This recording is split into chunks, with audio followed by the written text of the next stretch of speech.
Pension, lump sum, what do you take, what do you do? Well, let's figure this out. I had somebody email me and they said, hey, I'm actually, they were 37 years old, so they wanted me to use their scenario. They said it was okay. They're 37, they have left their job and they don't plan to ever go back to this job that offers a pension.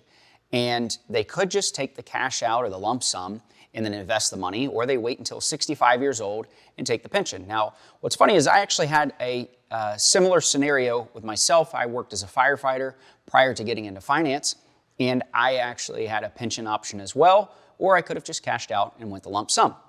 And so I'm going to show you really how, in a sense, I calculated this as well and figured this, and then I'm also going to show you this specific scenario, and hopefully this will help you if you have a pension or a lump sum.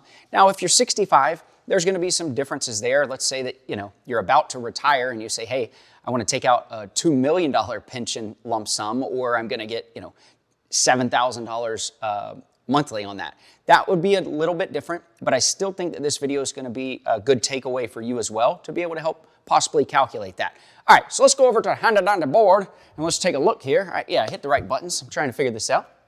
And so this person, as I said, is 37 years old, and the pension is going to start at age 65.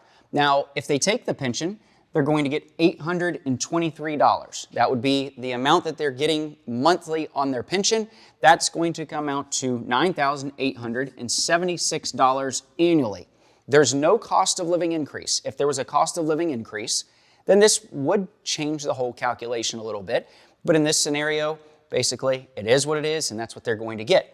Now, we're going to factor in that this person is going to live till age 90. It's a bit higher than national average, but it gives us a little bit of a conservative approach to factor in for retirement planning. So if we have this breakdown here, now what we've got to figure out is this person has $31,123 currently in pre-tax dollars if they take the lump sum. Now, this is also going to be pre-tax over here. So either way we're looking at this, it's going to be pre-tax unless, they do the lump sum and then eventually convert over to Roth. But that's just giving you the base factors on this. So now what I've got to figure out is if this person takes this money and they get a specific return, I'm going to calculate a 7% return on their money. On average, the S&P has done over 9%. So 7%, as long as they're invested, semi-aggressively for growth, they should be able to get that. Now, there's, no guarantees in the stock market, but that's what we're going to look at there with this. And so if we say that, we're going to say, okay, we're going to invest that money until 65. Once they hit age 65, then we have to figure out from there, all right, they're going to want to withdraw money. But if they still leave their money invested, what is that going to actually leave them with at the end of the plan? Are they out of money, or do they have money left over? What does that look like? That's going to be the determining factor if we take the pension or if we invest the money. So let's look at that, and I'll show you exactly. I'm going to show you here with our planner. We have Louis Armstrong. He's 37 years old. And so with Louis, we've got the retirement age at 65. They're going to live till age 90. They've got the $31,132 and the 7% return, everything I just mentioned. Now, current salary, expected increase, all the savings, I cut that out because I'm literally wanting to give you apples to apples on this entire scenario. Now, retirement salary, $9,876, because remember, that's what the pension's going to pay every single year from 65 until this person passes away. If they live until 90 is what we're trying to figure on everything. And we're going to say that, they're going to get a 5% return in retirement. Now, this could change. I'm going to show you a couple different scenarios if they get a lot less of a return in retirement and what that would look like. But just using this plan right here, it looks as though they would still have $206,000 at the end of the plan for inheritance if they took the cash lump sum on the pension, invested it, and then lived on that $9,876 as though that is a pension. So they're going to have more money to leave for inheritance, or they could maybe spend a little bit more.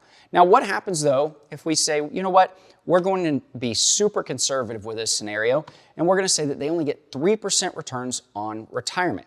Now, again, I did not factor in any inflation. I didn't factor in any other income starting anywhere because I'm apples to apples on this whole scenario.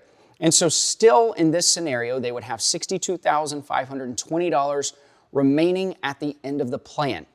Now, you're seeing this surplus in retirement.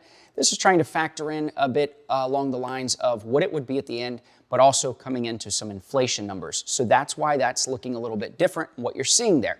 But in general, with this scenario, and this is exactly what I did as a firefighter, I cashed out of my pension, I rolled it, I put this into a plan, doing these same type of calculations to figure out, hey, I should be able to make more money than my pension will actually pay me, and also have some opportunity to potentially do Roth conversions if I wanted to.